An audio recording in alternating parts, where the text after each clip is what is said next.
ইরানের হামলায় ইসরায়েলের ক্ষয়ক্ষতি সম্পর্কে যা জানা গেল। একদিন আগে 1 অক্টোবর মঙ্গলবার রাতে ইসরায়েলকে টার্গেট করে প্রায় 200 ব্যালিস্টিক ক্ষেপণাস্ত্র নিক্ষেপ করেছে ইরান।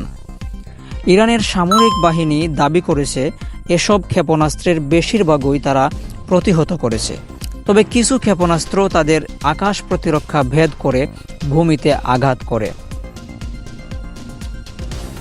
এসব ক্ষেপণাস্ত্র ইসরায়েলের কি কি ক্ষতি হয়েছে সে সম্পর্কে কিছুটা ধারণা দিয়েছে বিবিসি।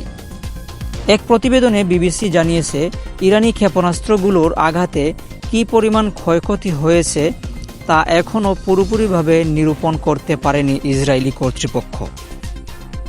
বুধবার তেল আবিবের ঠিক উত্তরে মোসাদের সদর দপ্তরে বেশ কয়েকটি মারাত্মকভাবে ক্ষতিগ্রস্ত গাড়ি এবং একটি রাস্তার পাশে 8 থেকে 10 মিটার গভীর গর্ত দেখতে পেয়েছেন বিবিসির সংবাদদাতা। সেখানে একটি ক্ষেপণাস্ত্রের আঘাতে ওই গর্তের সৃষ্টি হয়েছে বলে জানা গেছে।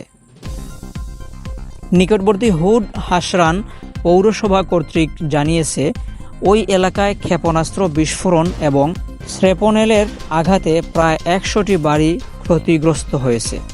এদিকে ইসরায়েলি প্রতিরক্ষা বাহিনীর IDF দ্বারা প্রকাশিত একটি ভিডিওতে দেখা গেছে, এই বাহিনীর হোম ফ্রন্ট কমান্ডের প্রধান দেশটির এশকেলন শহরের পূর্ব দিকে অবস্থিত গেদুরা এলাকায় ক্ষেপণাস্ত্রের আঘাতে ক্ষতিগ্রস্ত একটি স্কুল পরিদর্শন করেছেন।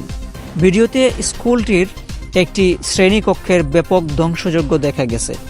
এদিকে মার্কিন কর্মকর্তাদের উদ্ধৃত করে ওয়াল স্ট্রিট জার্নাল জানিয়েছে, ইরান ইসরায়েলের নেভাতিম বিমান ঘাঁটিকে লক্ষ্য করে সেসব ক্ষেপণাস্ত্র নিক্ষেপ করেছে, সেগুলোই সবচেয়ে বেশি ক্ষয়ক্ষতি করেছে।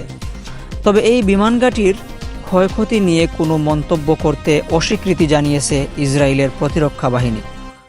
তারা মনে করছে, ক্ষয়ক্ষতি নিয়ে কোনো তথ্য প্রকাশ করলে তা ইরানকে তার হামলার কার্যকারিতা বুঝতে সাহায্য করবে। বিবিসি জানিয়েছে, ইসরায়েলের মেগন ডেভিড অ্যাডম অ্যাম্বুলেন্স পরিষেবার প্যারামেডিকেরা তেল আবিব এলাকায় শ্র্যাপনেলে আঘাতপ্রাপ্ত 2 ব্যক্তি এবং আশ্রয়কেন্দ্রে যাওয়ার সময় পড়ে গিয়ে আঘাতপ্রাপ্ত কিছু ব্যক্তিকে চিকিৎসা করেছেন। এদিকে ফিলিস্তিনি সিভিল ডিফেন্স কর্তৃপক্ষ জানিয়েছে, ইসরায়েলকে লক্ষ্য করে ইরানের নিক্ষেপ করা ক্ষেপণাস্ত্রগুলোর একটি টুকরো পশ্চিম তীরের জেরিকো শহরে পড়ে এক ফিলিস্তিনি নিহত হয়েছেন। এই ঘটনার একটি সিসিটিভি ফুটেজ দেখা গেছে। রাতে রাস্তা দিয়ে হেঁটে যাওয়ার সময় একটি বড় কালো ক্ষেপণাস্ত্রের পেছনের অংশটি এক ব্যক্তির উপর সরাসরি আছড়ে পড়েছে। দেশ বিদেশের সকল খবর পেতে আমাদের চ্যানেলটিকে সাবস্ক্রাইব করুন।